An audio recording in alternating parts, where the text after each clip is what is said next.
Alright, so this is how I would actually manipulate the UVs if I wanted to.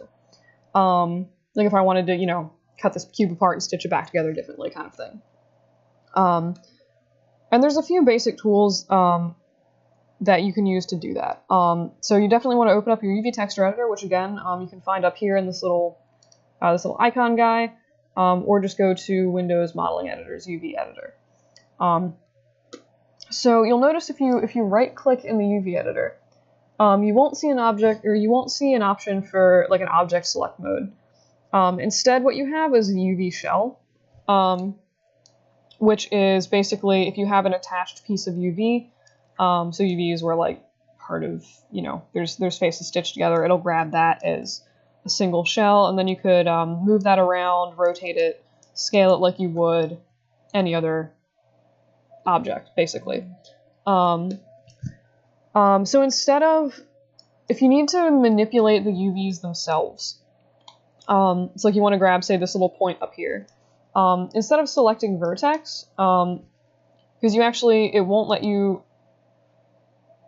like if you try to select the vertice, it basically kind of defaults you to selecting the UV. So if you want to modify this normally, you would select the UV and then you could drag this around. So you'll notice, where is this UV? I see. You'll notice that as I move this, it's changing the shape of the UV, which is changing how the texture wraps onto the object, and it's not actually moving the object itself.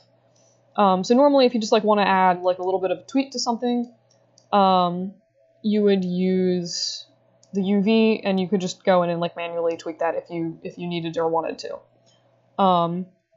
If you do select vertex in the UV editor, it'll grab all of the vertices that are attached to that UV. So like in this case, you'll notice it's like dragging both of these guys, and also a third one somewhere.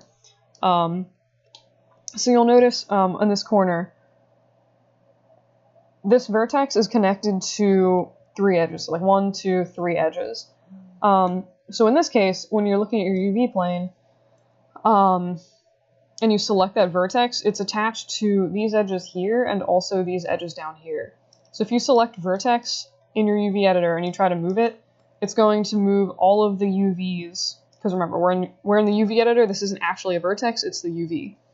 So it's going to move all of the UVs that are attached to the vertex on the 3D model, if that makes sense. For the most part, I usually just modify things with UVs, I never click vertex in here.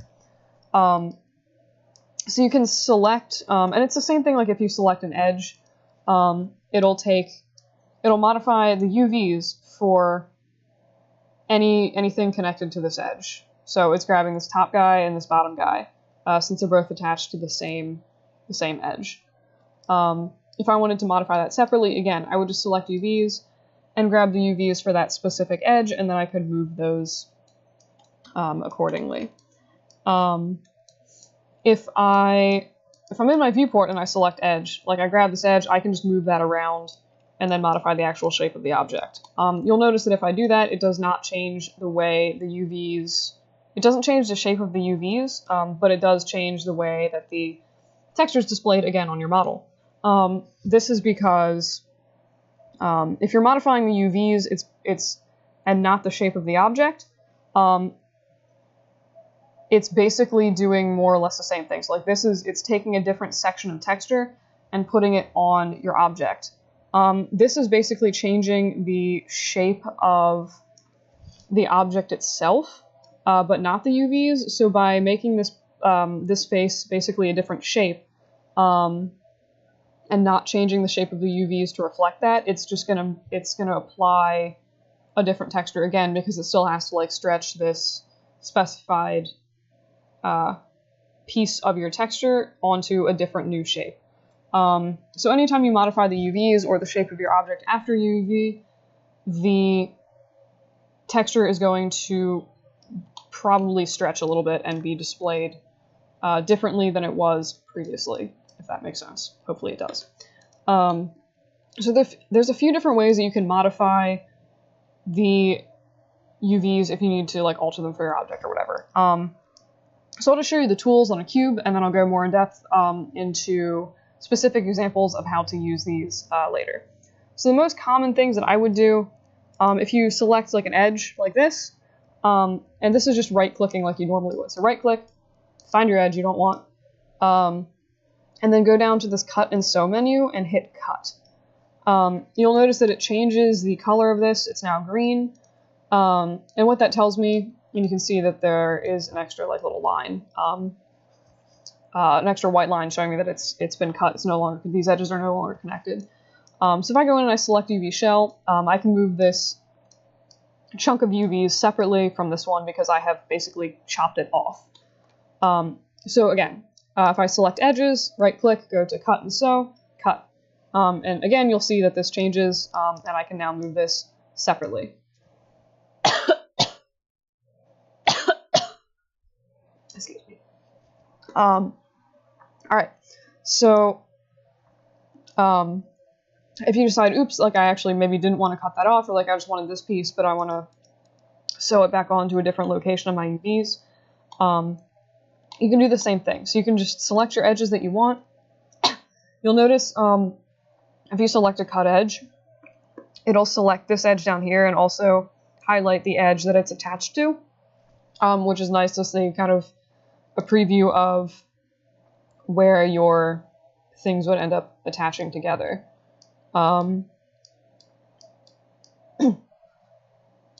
Is this specific? Yeah. Oh wow, that highlights your stuff pretty aggressively. Anywho. So yeah, there's a bunch of view options you can toggle up here, but I'm just gonna kind of leave this the way it is for now. Anywho, sorry. So again, so I say I want to stitch this this edge here down to this edge. There's usually two options I'll use for that. One is just go down again to your Cut and Sew menu, and do sew. So what that'll do is it'll only attach the selected edges together. So it's going to take this guy and basically snap them to some kind of center point. Usually I never use this option because it seems to mess up my UVs pretty badly. If you happen to have the shapes that were like right next to each other, like say you just cut something, didn't move the UVs, you could sew it back together. That's not a problem because the UVs are still in the same spot. Normally what I would do is go down to Cut and Sew and do Move and Sew. And what that'll do is it'll grab one of your UV shells, so in the case of the little square that used to be up here, and it'll physically shift the entire thing down and then attach the edges, which just keeps your UVs way nicer. So you'll notice, because, alright, fine. I'll do it again. So, like if you do sew, you'll notice that pretty much destroys the shape of your squares here. Like in the last video I talked about wanting to keep everything kind of square and uniform looking. It is now very much no longer that, which again is usually why I would prefer to use Move and Sew instead of sew. So yeah, so you can stitch that back together pretty much however you wanted. If you use the G key, it still repeats this last command the same way it does in the viewports. Like it'll just remove, or it'll repeat like Cut and Sew if that's the last thing you did. So now the next thing that I want to look at is the fact that this UV is going outside of the basically UV grid. So when you apply a texture in Maya, it uses basically a grid going from 0 to 1 as sort of the area where your texture exists and where your texture is read from. So it's a really good idea, for the most part, to keep your textures or your UVs within this little 0 to 1 grid. It's called a UV grid. If you've ever done like you've taken statistics or looked at like an XY graph of data, it's basically the same principle. So you have like your x-axis down here and your y-axis down here. But instead of calling it the x-axis and the y-axis, they call it U and V, just because when you're moving in 3D space, you already have your X, Y, and Z axis here, and they don't want to repeat stuff because that's wickedly confusing to the computer. So again, they just call it UV space. And basically what happens, so anytime you get outside of the range of 0 to 1, it's going to repeat this texture. They don't show it. They don't show the texture repeating outside of this grid. But like you'll notice So the rest of this area is sort of broken up into, this is very awkward to look at, but there's like these darker lines, which show also like basically 1 to 2, 1 to 2. So basically more squares. So like if you went to 1.1 and 0.1, it's going to take the texture from basically point 0.1 and 0.1 here, and just repeat the same texture. Hopefully that makes sense. So if you, it becomes more obvious if you like scale your texture up or something like that. So perhaps I will revisit this momentarily. But anywho, so it's a good idea if you want like ultimate control over how your object is being displayed, or the texture that's being used on it. You very much want to have all of your shells be within this existing 0 to 1 grid, the one that's highlighted with your texture on it. That's the only way you're ever going to get like true control over your objects. So, like if I, let's see here, find this edge. Which edge is this? Ah.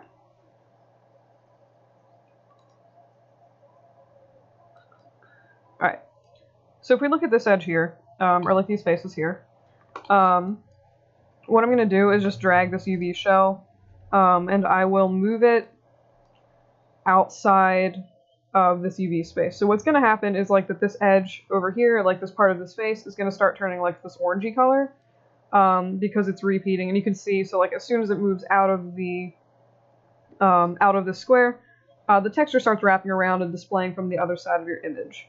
So again, that's why it's usually good to keep stuff within the UV plane, because then you can be like, cool, I want this to be specifically this color, instead of, well, I guess I'm just stuck with whatever texture is on the other side of this object for this area. So yeah. And there's a few, so the other thing that's usually good to do is make this take up as much of the UV plane as possible. So the same thing, again, if you ever have like a really high resolution image in Photoshop, and then you like scroll in on a tiny area of it, it's going to look pixelated and trashy because you're looking at, 20 pixels stretched across the entire screen. It's kind of the same thing with UVs, so it's a good idea to have them be as large as possible and still fit in the grid.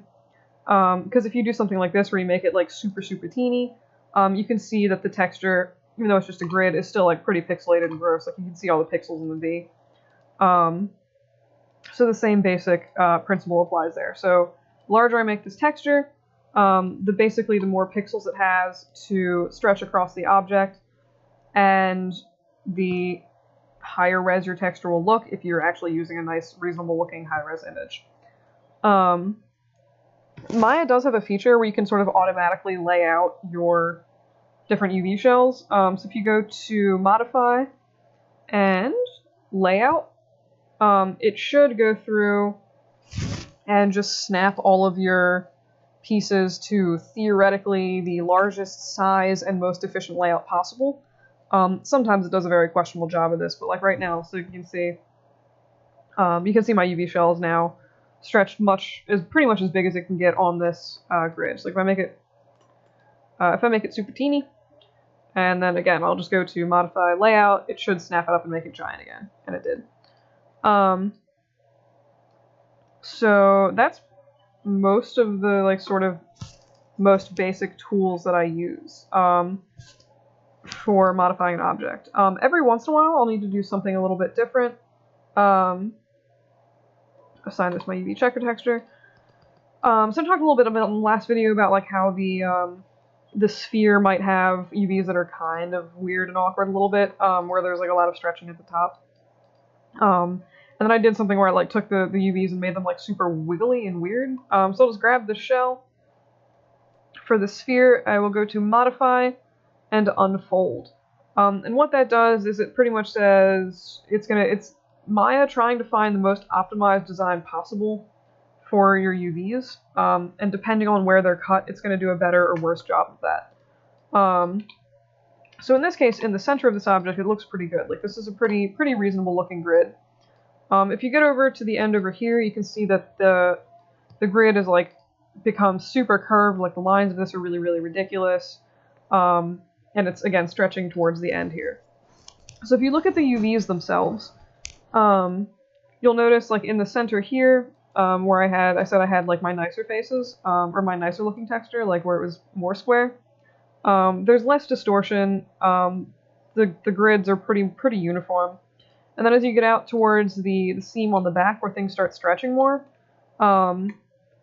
the faces start getting significantly larger. Like the UVs start getting much larger. If you compare like this size to the ones in the center, it's like twice the size. And basically what that's doing is it's saying, for this face here, it's going to display more of this texture, which is why the texture looks smaller, if that makes sense. So it's pretty much, yeah. How do I explain that reasonably? So the larger a UV is on,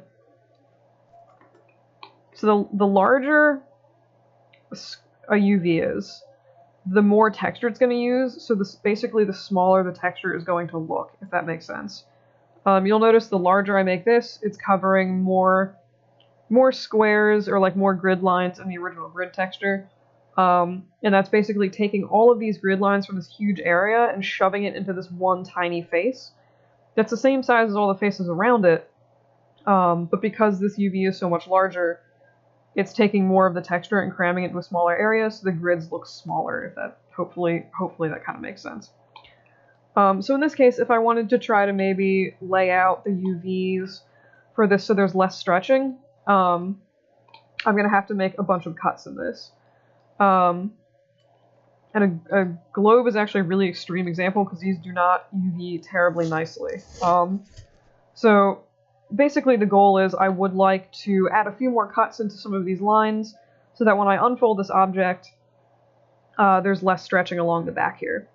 So to do that, I think first thing I might do is just grab some of these lines in here, and I will just go into cut and sew, cut. So if I click off of these, you'll notice that it makes this sort of highlighted white line here, which tells me that these are now cut apart. If I select one of these UVs, you can see there's like now again kind of a hole in the UVs. So I'll grab the shell again, and I will unfold this and see what it does to the texture. And in this case, it actually, for the most part, looks a lot better. I mean, we have a seam here, which isn't necessarily ideal, but if you scroll around the globe itself, there's a little bit less stretching in the back, kind of, and the front is still relatively uniform. But it's still not super fantastic, so in this case, I'm just going to try... Excuse me. I'll try to do the same thing again, so I'll just go into cut, grab my edges, go into cut the edges, and then I'll sort of keep going around and doing that systematically. Then I'll just go back and unfold this, and you can maybe see that like the more cuts I add like this, the more uniform the squares in this area get, and they kind of need to stretch less along the edge. So again, I still have seams on the top like this, which isn't fantastic, especially if you're looking down directly at the top. But there is much less stretching along these seams in here. And you're always going to have some with shapes like this. It's just unavoidable, and you can design your textures to compensate for that. I'm just sort of demoing tools, I guess, a little bit right now. But yeah, so I mean, you can see how by modifying the UVs and sort of cutting in certain areas, you can affect the overall shape of the UVs when you unfold them. I'm actually fairly certain that like the most efficient layout for a grid, or for a globe, is some really insane. You have to cut it like a lot, and you pretty much just have like globe spaghetti. So like if I went through and cut this, and again, and then I'll just do modify unfold. This should theoretically be significantly more efficient, at least around the center of the model, and you can see that over on this seam. So you can see the like main seam in the back of this model, this is significantly less stretch the more you cut it. The downside of this is now I have like 80 bajillion seams at the top of my object. which again is not necessarily ideal depending on what you're doing. For the most part, for something like a globe, I would usually just keep the default UVs a lot of the time, because it just kind of makes things easier to deal with, I think. You'll also notice that the more I cut up the sides of this model, the closer these little corners come to each other at the top. So that's something where I'd probably want to just go through and like grab those edges and just do a do a cut and sew and just sew those together. So now those are collected. There's at least slightly less seams in this model. So you can see, maybe, I hid the other sphere, didn't I? Cool. So here's my original sphere versus new sphere.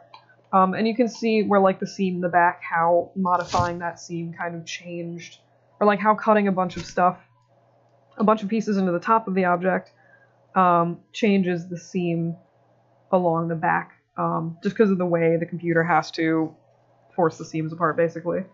So it's totally not bad to cut more seams in your stuff. Ideally, you would try to hide it.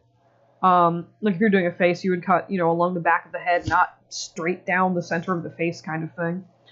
And you'll notice, so like if you look at the top, on the original sphere, there's a lot of like weird stretching and pulling right at this tip because of all of these little cuts in here. I'll pull up my UV editor, and you'll see like all these little guys are just like cut apart, and there's a bunch of weird pulling because of it. And on the top here, there's less pulling. There's more visible seams, but there's less pulling. So it really just depends. There's no right or wrong way to UV per se. It just depends on how you need, like how you're planning on texturing your object. So like it might not matter that you have a bunch of seams here. It might matter. It just kind of depends on how you plan to texture your object. The more you UV, you'll get a better feel for that. Honestly, that's pretty much the basic tools I use when I UV. There's one other thing that I totally want to show you guys really quick. So I'll just do a really quick layout. So I'll select the shell, go to modify and layout, and it'll snap it back into my UV plane, so that my textures aren't overlapping. You'll notice when I do that, it actually changes basically changes the colors of my sphere, because I'm changing where the UVs are on the texture. It's actually very pleasingly colored now. I quite like that. Anywho, so you can do what's called a UV snapshot, which is basically take these UVs or anything displayed in like this UV view here and save it as a texture file so you could modify it in Photoshop. So if I, just with your object selected, go to Images and UV Snapshot. I usually just save it as 248. It doesn't really matter. And I'll just save it in my random folder. Just make sure you change I like changing these to a PNG format, because it'll save it with transparency, which just makes it easier to sort of modify stuff. And there's a bunch of other things you can change, and for the most part, I mostly just worry about where is it being saved and what format it is. So I'll just apply and close that. Good.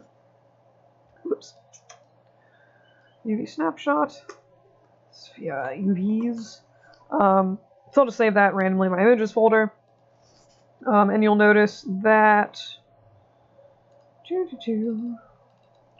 So now I have a image called sphere UVs, and if I open that, it displays the UVs of my sphere. Now what I can do with this is go into something like Photoshop. Sure, I don't care, just make me a random image. My voice sounds so good right now, guys. Actually, that was a bad decision. I should probably make my canvas size at least a square. Sure, 800. Oh God, pixels, please. Sure. What? Hang on. I'm just gonna take my image and drag it into Photoshop and get whatever shape I get. Sometimes the image is in. Usually I'll just go through and like add a black background to this to make it easier to actually see the UVs. So what I could do now, if I wanted to, is go through and just add farts. I'll just add some random text to this. For some reason, I thought it was a great idea to make that text say farts. But anywho, so I could, if I wanted my sphere to say farts, I could put that text in there. I'll just turn off my UVs. Okay, actually, I'll leave them on for a sec. So I'll just save this as a PNG. In the heck of it, I'll save it in my images folder. Alright, so I'll save it as fart01. If I come in, I'll just give this a new material, just make it a Lambert because I'm not rendering it. And I'll map in a file texture. I put this in my images folder because I'm bad. So I just called this, brought in the file. You can see that it now displays the text on my circle, and it's super nice and just sort of hangs out there. You'll also notice that it will display the UV lines from your UV checker texture. So you should 100% turn those off before you save, which I literally always forget to do, like every time. It's very annoying. So I'll say this is fart02. Cool. And I'll just, so you notice, like if I click on the object, instead of showing my checker texture, it actually will show the sort of farts texture that I made mapped on there. So I'm just going to delete my history on this object, because I don't feel like scrolling through it. Delete my history. And if I change this to farts2.png, this is the one I saved without the UV checker texture, and you can see that obviously it now doesn't show up. So totally, just remember to turn the checker texture off. One thing that is super cool that you can do is, like, if I save if I save this PSD here, I can actually go in and map in that PSD to my file texture, and it'll read that in. So it's really convenient, like if you ever just want to go through, like I'm just going to literally just put some random squiggles on this and save it. So I'll save my PSD. I can just go back into my material, into the color, and I can, if it doesn't upload automatically, I'll just hit reload and it should update that. And now I have these like horribly drawn squiggles all over my circle. You will notice, because I was not paying attention to the UVs, you will totally see the seams here, where like this texture is running outside of my UVs, like right here. The squiggle terminates right between these seams, so you're going to see the gray sort of squiggle here and not here. So this is why kind of paying attention to how you want a texture makes sense. If you're doing it in Photoshop, I usually go for ease of UVs, or like ease of access. Like I want to deal with as few seams as possible if I'm doing things in Photoshop. If you're doing, there are programs like, again, Substance Painter, you can paint directly on your model, and it'll basically just draw on the UVs automatically. In which case, I don't mind the seams as much, because it usually does a pretty good job of like auto-compensating for the seams and hiding them, so it doesn't make as much difference. But yeah, so I mean that's basically one of the super basic ways to UV with just like some of the basic tools in the UV editor. I'll show you another super awesome tutorial in a second. Actually, I don't know. There's another really helpful tool they added in 2018. I'll go over it quickly and then probably just link you another tutorial which goes over it as well. But yeah, so I mean that's pretty much the basic tools that I use, is just cut and sew. I'll just use cut, sometimes sew, and move and sew. Modify, I'll use layout and unfold. One thing I will show you really quick. I'll show you layout when it's used to pack a bunch of stuff into like a bunch of separate objects. Like if I cut all of these guys apart, I can see that these are all now separate shells, at which point this is no longer really the most efficient way to lay these out. Since they're not attached, there's no reason that they all have to be smashed across the bottom like this. So what I can do right now, if I go to modify layout, if you only have a single shell selected, it'll only do it on that shell, which is kind of obnoxious. So if I select all of these shells, or just the object itself, I can go modify layout, and then it'll arrange them all so they use the UV space a little bit more effectively. So like what I was saying before, where like if you take this image and you scroll in like this little, it's like itty bitty little area in it, it's gonna look fuzzy. So it is good where possible to use more of the space if you can. In this case, I think it probably makes more sense to use less of the space and have things have less seams in it. You can see this now just says ERT. But anywho, yeah. So hopefully that makes sense. That's just the basics of the UV editor. You can also access the Cut So menu up here, modify up here as well. At some point, I want to see if I can make myself like a little custom shelf in here. Just because I like custom shelves for things. They got rid of a lot of They used to have a different menu up here, and it was lovely. You actually had options for things. You didn't have to go through menus. You just click a button. But anyway, still salty about that, but that's the UV stuff for now.